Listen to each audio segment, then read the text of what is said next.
शेतकरी बांधवांनो, आम्ही आलेलो आहेत परळी तालुक्यातील कवठाडी या गावामध्ये। तर इथं मध्यवर्ती ऊस संशोधन केंद्राचे माजी शास्त्रज्ञ आदरणीय डॉक्टर रासकर साहेब सुद्धा आहेत।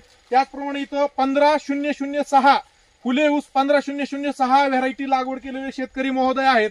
तर सदर शेतकरी महोदय जे आहेत ते हे बेन प्लॉट म्हणून त्यांनी हा प्लॉट तयार केलेला आहे। तर ज्या शेतकऱ्यांना ह्या ऊसाची लागवड करायची आहे तर त्यांच्यासाठी हा व्हिडिओ आपण तयार करतोय। सर्वप्रथम शेतकरी महोदयांचा परिचय आणि मोबाईल नंबर जे आहे ते आपण घेऊ। तुमचं पूर्ण नाव, गावाचं नाव आणि मोबाईल नंबर मोठ्याने सांगा।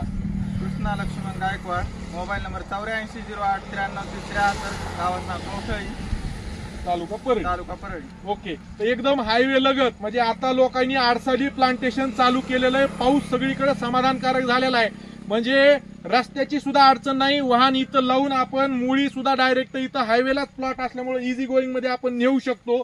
तर इथं रासकर साहेब आहेत। तर साहेब, ह्या व्हरायटीच्या बाबतीत काय सांगाल? ह्या व्हरायटीची ओळख कशी करायची आणि शेतकऱ्याच्या दृष्टीनं कशा पद्धतीने ही फायदेशीर आहे? तर शेतकरी मित्र, आज आपण 21 शुगर सायखेडा यांच्या माध्यमातून 15006 मध्यवर्ती ऊस संशोधन केंद्र पाडेगाव यांनी जी व्हरायटी काढलेली आहे 15006, तर या व्हरायटीची खास आता काही वैशिष्ट्य, याचा जर रंग जर पाहिला थोडासा तर अंजेरी कलरचा हा ऊस आहे। याचा जो क्रॉस जर आपण केलेला आहे तर 265 आणि 94-012 म्हणजे फुले सावित्री, याच्यावर आपण हा क्रॉस केलेला आहे। फुले सावित्री जास्त साखर उतारा देणारा वाण आहे। आता याचं वैशिष्ट्य म्हणजे असं की याचं आडसालीचं जे उत्पादन आहे जवळपास हेक्टरी 200 टन आहे। पूर्व हंगामीचं उत्पादन आहे 167 टन आहे आणि सुरूचं उत्पादन 137 टन आहे। आता हे संशोधन केंद्रावरचे आकडे आहेत।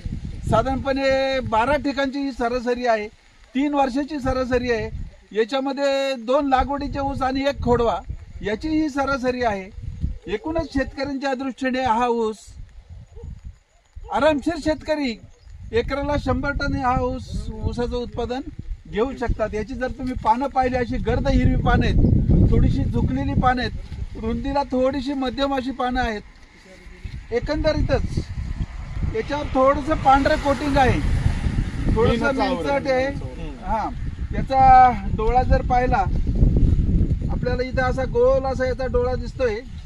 काही ठिकाणी खाच ऊस जरा थोडंसं मोठं झालं खाच जाणवते, कवळा ऊस असल्यावर त्याला खाच जाणवत नाही। विशेष म्हणजे आता तुम्ही जर हे पान काढलं तर या पानाचा देठ आहे, याचा रंग बघा, थोडासा हा 86-032 मिळता जुळता असा हा देठ आहे। इथं हा कान दिसतो एक बघा, त्या पानाला एक कान आहे, म्हणजे या व्हरायटीचे जे वैशिष्ट्य आहे त्याच्यामध्ये हा कान सुद्धा फार महत्वाचा आहे। एकूणच सुरू, पूर्व हंगामी आणि आडसाली तिन्ही हंगामासाठी या व्हरायटीची शिफारस केलेली आहे। विशेष म्हणजे 2023ला मे महिन्यामध्ये याची शिफारस केलेली, याला महाराष्ट्र शासनाची सुद्धा मान्यता आहे। आणि सगळ्या कारखान्यांसाठी विशेष सांगायचं म्हणजे 15-012, 15-012, 15-006 आणि 13-007 या तिन्ही जाती शोधण्यामध्ये माझा सहभाग होता, म्हणून आवर्जून मी या ठिकाणी आज भेट देत आहोत। धन्यवाद। हा, तर एक सांगायचं राहिलं, वरती जाऊन आपण थोडंसं एक टॉप काढूया।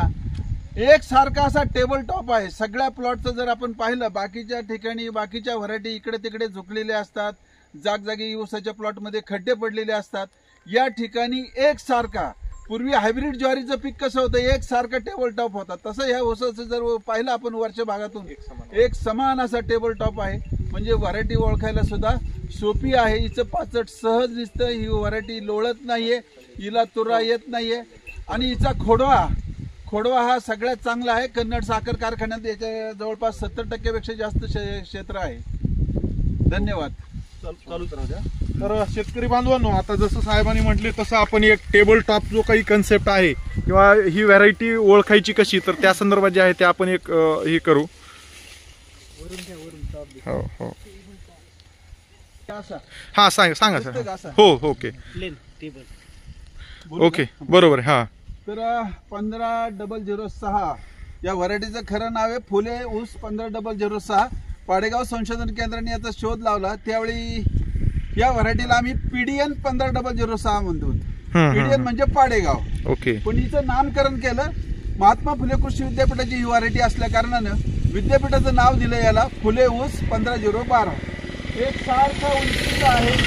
याची जर आपण जर पाहिली साधारणपणे 30 कांड्यापर्यंत ऊस गेला तरी लोळत नाही, पडत नाही. एक सारखा टेबल टॉप असतो. वळखायला फार सोपी आहे आणि विशेष म्हणजे याचं पाचट सहज निघून जाते. साखरेची रिकव्हरी चांगली आहे, साखर उतारा चांगला आहे. त्यामुळे शेतकरी आणि साखर कारखाना या दोघांच्या दृष्टीने ही व्हरायटी फायदेशीर ठरणार आहे. ओके.